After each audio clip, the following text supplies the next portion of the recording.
உயிர்ப்பு பெருவிழாவிற்கு அடுத்து வரும் ஞாயிறு கத்தோலிக்க திரு அவையில் இறை இரக்கத்தின் ஞாயிறு என கொண்டாடப்படுகிறது. இது புனித ஃபவுஸ்டீனா கோவால்ஸ்காவின் தரிசனங்களின் அடிப்படையில் அமைந்தது.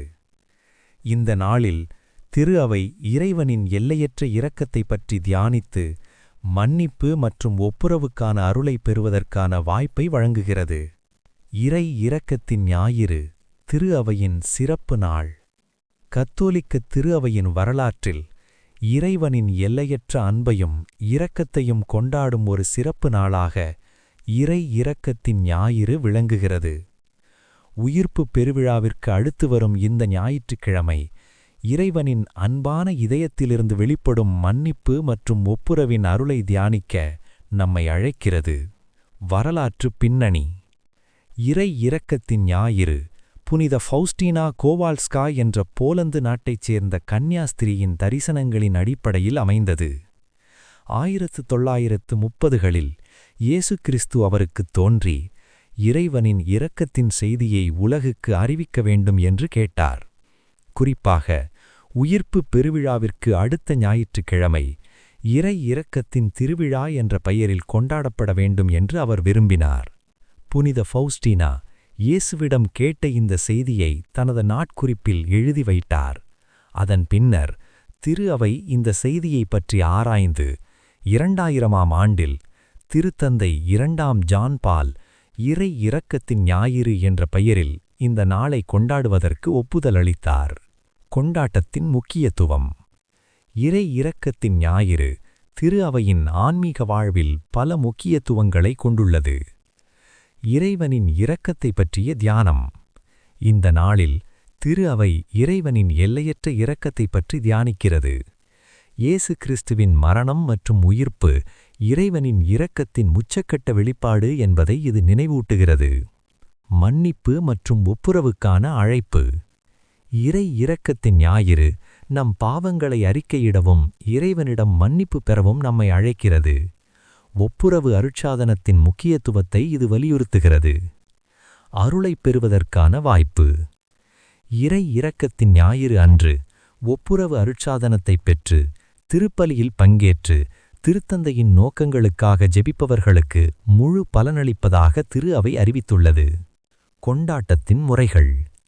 இறை இரக்கத்தின் ஞாயிறு கத்தோலிக்க திரு அவையில் பல வழிகளில் கொண்டாடப்படுகிறது. சிறப்பு திருப்பலிகள். அன்றைய தினம் திருப்பலிகளில் இறைவனின் இரக்கத்தைப் பற்றிய பிரசங்கங்கள் வழங்கப்படுகின்றன. இறை இரக்கத்தின் ஜெபமும் பிற சிறப்பு ஜெபங்களும் ஜெபிக்கப்படுகின்றன. இறை இரக்கத்தின் ஜெபம். இறை இரக்கத்தின் ஜெபம் புனித ஃபவுஸ்டீனாவுக்கு இயேசு கற்பித்த ஜெபமாகும். இந்த ஜெபம் இறைவனின் இரக்கத்தை பெற்றுக்கொள்ளவும் பிறருக்காக ஜெபிக்கவும் பயன்படுத்தப்படுகிறது. இறை இரக்கத்தின் படம்.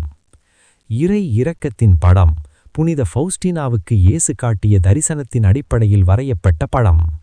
இந்த படத்தில் இயேசுவின் இதயத்திலிருந்து வெளிப்படும் சிவப்பு மற்றும் வெள்ளை நிற கதிர்கள் இறைவனின் இரக்கத்தை குறிக்கின்றன.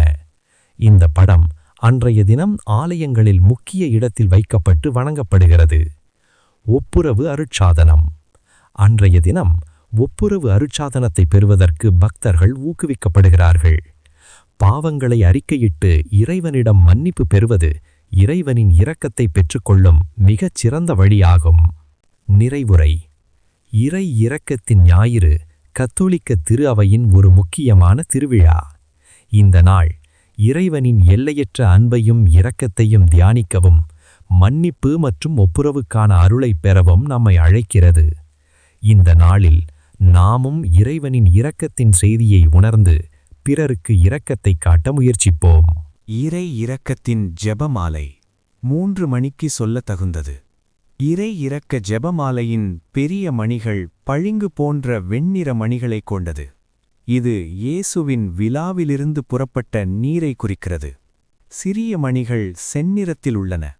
இது இயேசு சிந்திய திரு இரத்தப்பை குறிக்கிறது.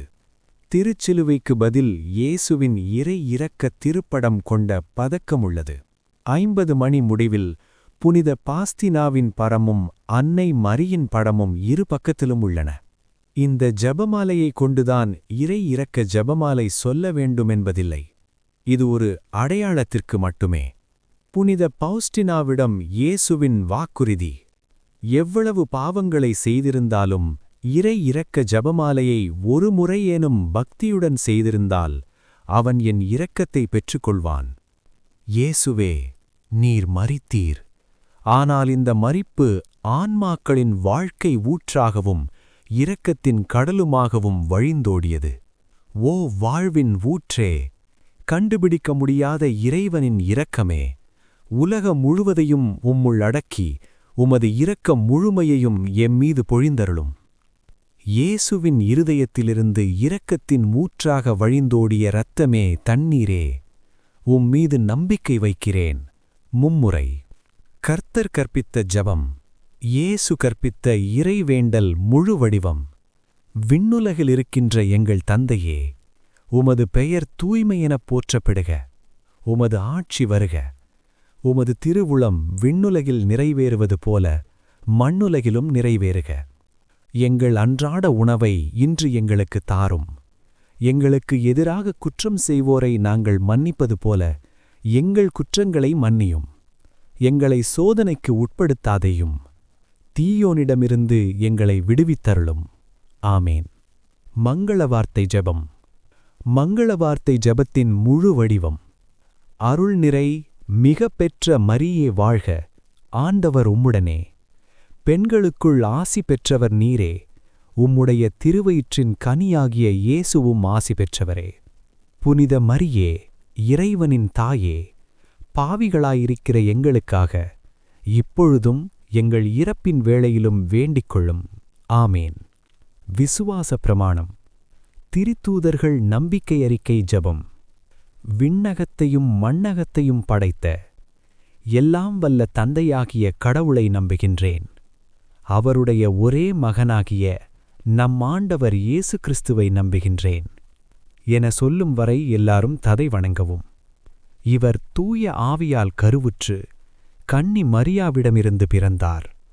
பொந்தியு பிலாத்துவின் அதிகாரத்தில் பாடுபட்டு சிலுவையில் அறையப்பட்டு இறந்து அடக்கம் செய்யப்பட்டார். பாதாளத்தில் இறங்கி 3ஆம் நாள் இறந்தோரிடமிருந்து உயிர்த்தெழுந்தார். விண்ணகத்துக்கு எழுந்தருளி எல்லாம் வல்ல தந்தையாகிய கடவுளின் வலப்பக்கத்தில் வீற்றிருக்கின்றார். அங்கிருந்து வாழ்வோருக்கும் இறந்தோருக்கும் தீர்ப்பு வழங்க வருவார். தூய ஆவியாரை நம்புகின்றேன். புனித கத்தோலிக்க திரு அவையை நம்புகின்றேன். புனிதர்களின் உறவு ஒன்றிணைப்பை நம்புகின்றேன். பாவ மன்னிப்பை நம்புகின்றேன். உடலின் உயிர்ப்பை நம்புகின்றேன். நிலை வாழ்வை நம்புகின்றேன். ஆமேன். ஜெபமாலையின் பெரிய மணியில். நித்திய பிதாவே, எமது ஆண்டவரும் உமது நேச குமாரனுமாகிய இயேசு கிறிஸ்துவின் உடலையும் உதிரத்தையும் ஆன்மாவையும் தெய்வீகத்தையும் எமது பாவங்களுக்காகவும் அகில உலகின் பாவங்களுக்காகவும் பரிகாரமாக உமக்கு ஒப்புக் கொடுக்கிறோம். ஜெபமாலையின் சிறிய மணியில். இயேசு கிறிஸ்துவின் வேதனை நிறைந்த பாடுகள் வழியாக எங்கள் மீதும் அகில உலகின் மீதும் இரக்கமாயிரும். 10 மணி முடிந்த பின். தூய இறைவா, தூய எல்லாம் வல்லவரே, தூய நித்தியரே, எங்கள் மீதும் அகில உலகின் மீதும் இரக்கமாயிரும். மும்முறை. கடைசி ஜெபம். இரக்கமுள்ள இயேசுவே, உம்மை நாங்கள் விசுவாசிக்கிறோம். உம்மில் எங்கள் நம்பிக்கையை வைக்கிறோம். எங்கள் பலவீனத்திலும் இயலாமையிலும் எங்களுக்கு உதவியாக வாரும். நீர் எல்லோராலும் அறியப்படவும் நேசிக்கப்படவும் செய்ய எங்களுக்கு வரம் தாரும். அனைக்கடந்த உமது அன்பில் நம்பிக்கை வைக்கவும் உமது மகிமைக்காகவும் எங்கள் மீட்புக்காகவும் உலகிலும் எம்மிலும் உள்ள தீய சக்திகளை முறியடிக்கவும் எமக்கு வரமருளும். திருத்துவ புகழ். தந்தைக்கும் மகனுக்கும் தூய ஆவியாருக்கும் மகிமையுண்டாவதாக. துவக்கத்தில் இருந்தது போல இப்பொழுதும் எப்பொழுதும் என்றென்றும் இருப்பதாக. ஆமேன். ஆமேன். நிறைவுரை. இறை இரக்கத்தின் ஞாயிறு கத்தோலிக்க திரு அவையின் முக்கியமான திருவிழா. இந்த நாள் இறைவனின் எல்லையற்ற அன்பையும் இரக்கத்தையும் தியானிக்கவும் மன்னிப்பு மற்றும் ஒப்புரவுக்கான அருளை பெறவும் நம்மை அழைக்கிறது. இந்த நாளில் நாமும் இறைவனின் இரக்கத்தின் செய்தியை உணர்ந்து பிறருக்கு இரக்கத்தை காட்ட முயற்சிப்போம்.